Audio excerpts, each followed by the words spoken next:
علیکم ورحمۃ اللہ وبرکاتہ۔ محترم ناظرین، آج ہم خواب کے بارے میں بات کریں گے کہ نبی پاک صلی اللہ علیہ وسلم نے ہمیں اس بارے میں کیا تعلیم ارشاد فرمائی ہے۔ اکثر لوگ خواب کو لے کر پریشان ہوتے ہیں۔ اچھا خواب آئے تو خوش بھی ہوتے ہیں، لیکن اگر برا خواب آ جائے تو اس کو لے کر بڑے پریشان ہوتے ہیں۔ حالانکہ خواب کی الگ الگ تعبیر ہوا کرتی ہے۔ بظاہر خواب اچھا ہوتا ہے لیکن تعبیر اس کی الٹی ہوتی ہے، اور کبھی برا خواب ہوتا ہے لیکن اس کی تعبیر اچھی ہوتی ہے۔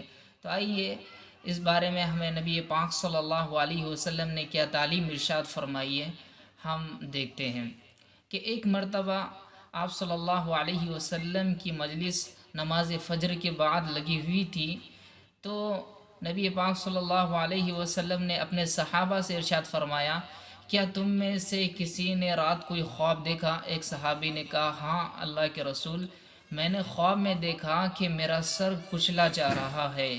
تو نبی پاک صلی اللہ علیہ وسلم نے ارشاد فرمایا، تم اس کو بیان نہ کرو، یہ شیطان کا اثر ہے۔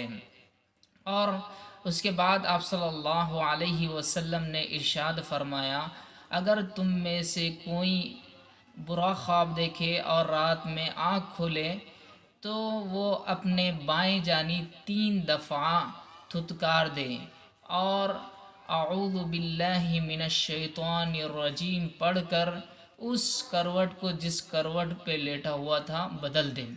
اور اس کے بعد آپ صلی اللہ علیہ وسلم کی مجلس برقرار رہی، اور صحابہ نے اپنے اپنے خواب بیان کیے، اور آپ صلی اللہ علیہ وسلم نے اس کی تعبیر بیان فرمائی، اور آپ صلی اللہ علیہ وسلم نے ارشاد فرمایا، خواب نبوت کے 70 حصوں میں سے ایک حصہ ہے۔